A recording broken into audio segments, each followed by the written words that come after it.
रात के 12:30 बज रहे थे। दिल्ली की सड़कों पर धुंध ऐसे फैली थी जैसे किसी ने आसमान को सफेद चादर में लपेट दिया हो। आर्यन अपनी बाइक धीरे धीरे चला रहा था। ऑफिस से निकलकर घर पहुंचने की जल्दी थी, लेकिन उस घुटन भरी हवा में कुछ ऐसा था जो उसे बेचैन किए जा रहा था। फोन पर अचानक अननोन नंबर से कॉल आया। आर्यन ने रिसीव किया। आर्यन। आवाज किसी लड़की की थी, नरम पर बेहद ठंडी, मानो दिल में बर्फ की लकीर खींच दे। कौन? उसने रुककर पूछा। तुम मुझे नहीं जानते, लेकिन मैं तुम्हें बहुत अच्छे से जानती हूं। आर्यन के हाथ कांप उठे। कॉल कट गया। उसने सोचा, शायद कोई मजाक। पर तभी आगे सड़क के किनारे उसने एक लड़की को खड़ा देखा। लंबे काले बाल, सफेद सलवार और चेहरे पर ऐसी उदासी जैसे सदियों से रो रही हो। आर्यन ने बाइक रोकी। आपको लिफ्ट चाहिए? उसने हिम्मत करके पूछा। लड़की ने धीरे से चेहरा उठाया। उसकी आंखें बिल्कुल खाली, जैसे उनमें जीवन नहीं, बस अंधेरा हो। मेरा नाम त्रिशा है, उसने कहा। मुझे घर जाना है। आर्यन ने उसे पीछे बैठाया। जैसे ही बाइक आगे बढ़ी, हवा अचानक ठंडी हो गई। आर्यन के कान में धीमी आवाज गूंजी। आर्यन, भागो। वह तुरंत पीछे मुड़ा। त्रिशा वहीं बैठी थी, लेकिन उसका चेहरा अब मुस्कुरा रहा था, एक डरावनी, अजीब मुस्कान। आर्यन के दिल की धड़कन तेज हो गई। त्रिशा, तुम ठीक हो? त्रिशा ने उसके कंधे पर हाथ रखा। छूते ही उसका पूरा शरीर बर्फ जैसा ठंडा हो गया। मैं ठीक हूं, उसने फुसफुसाया, लेकिन तुम नहीं। बाइक जैसे ही पुरानी कच्ची सड़क पर मुड़ी, धुंध और घनी हो गई। चारों तरफ सन्नाटा, सिर्फ इंजन की आवाज गूंज रही थी। आर्यन बार बार रियरव्यू मिरर में झांक रहा था। त्रिशा की आंखें अब बिल्कुल सामान्य थी, जैसे कुछ हुआ ही न हो, लेकिन उसके हाथ की ठंडक अभी भी आर्यन के कंधों पर चिपकी हुई थी। आप कहाँ रहती हैं? आर्यन ने पूछा। त्रिशा ने कुछ पल चुप रहकर जवाब दिया। गांव नारायणीपुर, नदी के पास वाला पुराना घर। आर्यन चौंक गया। नारायणीपुर? वहां तो लोग रात में जाना भी पसंद नहीं करते। कहते हैं उस नदी के किनारे कई बार अजीब आवाजें सुनाई देती हैं। आप अकेली रहती हैं? उसने हिम्मत करके पूछा। त्रिशा धीमे से हंस पड़ी, एक मुलायम, रोमांटिक सी हंसी, पर उसमें कुछ ऐसा था जो दिल को गर्म नहीं, बल्कि ठंडा कर दे। कभी कभी अकेली, भीख भी नहीं। आर्यन समझ नहीं पाया।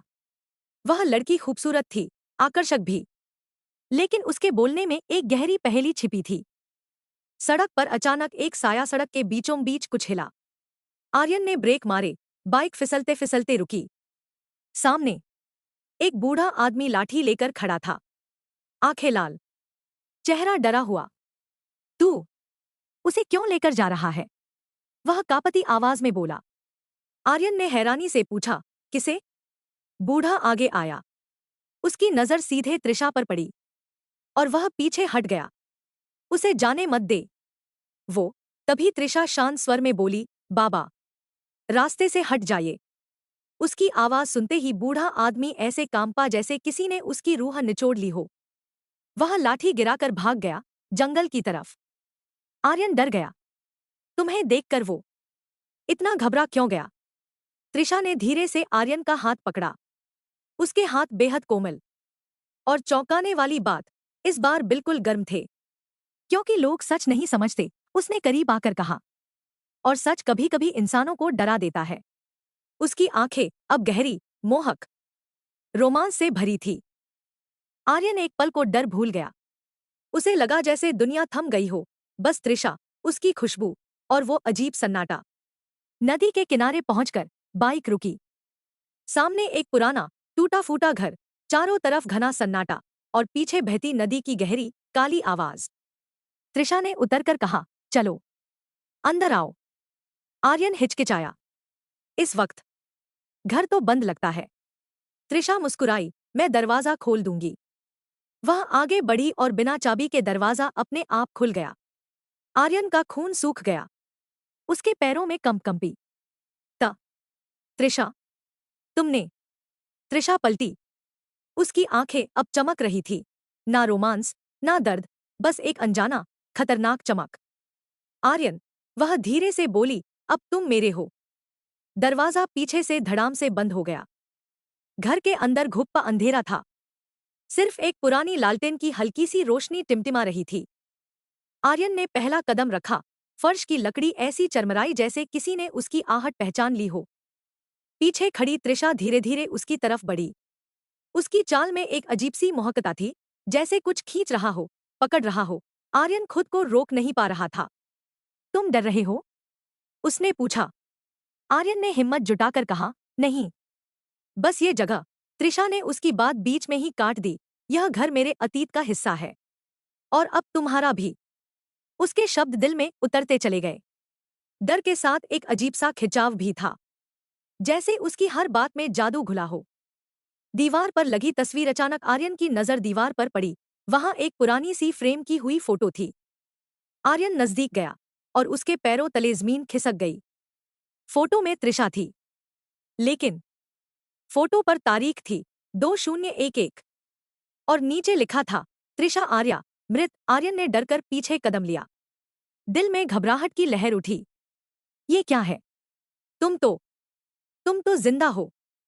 त्रिशा उसके बिल्कुल पास आ गई, इतनी पास कि उसके सांसों की ठंडक आर्यन के गाल को छू रही थी। कभी कभी लोग मरकर भी कहीं अटके रहते हैं, उसने फुसफुसाया। कभी मोह की वजह से, कभी बदले की वजह से। उसी पल घर की छत से कोई भारी चीज गिरने की आवाज आई। आर्यन झटके से पीछे हट गया। त्रिशा की कहानी, सच या झूठ? त्रिशा टूटी खिड़की के पास जाकर खड़ी हो गई। उसकी सफेद सलवार हवा में हिल रही थी, जैसे किसी और दुनिया का हिस्सा हो। मेरी मौत एक हादसा नहीं थी, उसने धीरे धीरे कहा। और उससे पहले वह मुड़ी। उसकी आंखों में दर्द था, लेकिन एक तरह का गहरा रोमांस भी। मैंने भी तुम जैसे किसी से प्यार किया था। आर्यन की सांस अटक गई। कही, वह उस पिछले प्यार की वजह से तो यहां नहीं है। कही, वह उससे भी वही चाहती है। त्रिशा आगे आई। उसने आर्यन का चेहरा दोनों हाथों से पकड़ा। हाथ अब गर्म, बेहद मुलायम, पूरी तरह इंसानी। आर्यन, तुमसे मिलने के बाद मुझे लगा मैं फिर से जिंदा हूं। उसके होंठ आर्यन के बिल्कुल करीब थे, इतने करीब कि वह उसके दिल की धड़कन सुन सकता था। और तभी किसी ने आर्यन का नाम पुकारा। घर के बाहर से एक लड़की की आवाज आई, आर्यन, बाहर आओ, जल्दी। आर्यन चौंक गया। ये आवाज उसकी दोस्त रिया की थी। वह यहाँ कैसे? त्रिशा का चेहरा पलभर में बदल गया। आंखों की मोहकता गायब, एक अजीब सा क्रोध चमका। वो यहाँ क्यों आई है? त्रिशा ने धीमे स्वर में कहा, पर आवाज में आग थी। आर्यन बाहर की तरफ भागने लगा, लेकिन दरवाजा खुल नहीं रहा था। त्रिशा ने पीछे से उसका हाथ पकड़ लिया। पकड़ इतनी मजबूत, जैसे किसी लोहे की जंजीर ने जकड़ा हो। आर्यन, तुम मेरे हो। अगर तुम बाहर गए तो वह लड़की जिंदा नहीं बचेगी। आर्यन के होश उड़ गए। कौन सच है, कौन झूठ? और त्रिशा कौन है असल में? दरवाजा बाहर से जोर जोर से पीटने की आवाज आ रही थी। आर्यन, प्लीज, दरवाजा खोलो। रिया रो रही थी। उसकी आवाज में घबराहट साफ थी। आर्यन ने दरवाजे का हैंडल पूरी ताकत से खींचा, लेकिन दरवाजा जैसे पत्थर का हो गया हो, हिले भी नहीं। पीछे खड़ी त्रिशा की धीमी, ठंडी हंसी कमरे में गूंज उठी। उसकी परछाई दीवार पर लंबी होती जा रही थी, असली शरीर से दोगुनी, तिगुनी, और अब इंसानी आकार जैसी बिल्कुल नहीं। वो तुम्हें कभी नहीं समझ सकती, त्रिशा ने कहा। लेकिन तुम मेरी दुनिया का हिस्सा हो, आर्यन। आर्यन ने हाथ झटका और त्रिशा से दूर हो गया। तुम उसे नुकसान नहीं पहुंचाओगी। त्रिशा की आंखें अचानक काली हो गईं, पुतली गायब, सिर्फ काला अंधेरा। मैं किसी को छूती भी नहीं, लोग खुद मेरे रास्ते में आ जाते हैं। उसके कदम जमीन पर छू भी नहीं रहे थे, वह हवा में तैरते हुए आर्यन के करीब आ रही थी। रिया की चीख बाहर अचानक चीख सुनाई दी, रिया की चीख। आर्यन का दिल धड़कना भूल गया। वह खिड़की की तरफ भागा। बाहर रिया जमीन पर गिरी थी, कपड़े धूल से भरे, आंखें डरी हुई, और उसके सामने किसी इंसान की नहीं, एक काली परछाई खड़ी थी। उसके हाथों के आकार तेज, भयानक, जैसे लंबे पंजे। रिया चिल्ला रही थी, आर्यन, हेल्प मी। आर्यन खिड़की पर जोर से हाथ मार रहा था। रिया, भागो वहां से। परछाई धीरे धीरे रिया की तरफ बढ़ रही थी। त्रिशा का अचानक बदलना। अचानक त्रिशा रुक गई। उसका चेहरा सख्त हो गया, जैसे कुछ उसे रोक रहा हो। उसने धीमे से कहा, नहीं, यह नहीं होना चाहिए। आर्यन मुड़ा। उसे पहली बार त्रिशा के चेहरे पर डर दिखा। वह खुद कांप रही थी। यह परछाई क्या है? आर्यन चीखा। त्रिशा ने आंखें बंद की। कमरा कांपने लगा। ये मेरी परछाई नहीं है। ये मेरे साथ मरा था। आर्यन के पैरों से जमीन खिसक गई। मतलब, जिसने तुम्हें मारा था, उसकी रूह। त्रिशा के होंठ कांपे। हाँ, और वो अब रिया के पीछे है, क्योंकि वो तुम्हें मुझसे दूर ले जाने आई है। त्रिशा की कमजोरी, प्यार। त्रिशा अचानक जमीन पर गिर पड़ी। उसके हाथ कांप रहे थे, चेहरे पर दर्द था। आर्यन, वो मेरा पीछा करता है, क्योंकि मैं तुम्हारे करीब आ गई हूं। पहली बार त्रिशा इंसान जैसी लगी, डरी हुई, टूटी हुई, कमजोर। आर्यन उसके पास झुक गया। त्रिशा, तुम मुझे बचाने की कोशिश कर रही हो? त्रिशा ने हल्के से उसकी उंगलियां पकड़ी। उसकी पकड़ गर्म थी, जिंदा। मैंने नहीं चाहा था कि तुम इस सब में फंसो, लेकिन तुम मेरे दिल में आ गए हो। उसकी आंखों में आंसू आ गए, एक मृत आत्मा के आंसू। अंतिम दृश्य। फैसला बाहर। परछाई रिया की तरफ झपटने ही वाली थी। रिया ने आखिरी बार चिल्लाया, आर्यन। कमरा अंधेरे से भरने लगा। त्रिशा ने कांपती आवाज में कहा, आर्यन, अगर तुम चाहो तो मैं उसे रोक सकती हूं, लेकिन उसके बदले तुम्हें हमेशा के लिए मेरे साथ रहना होगा।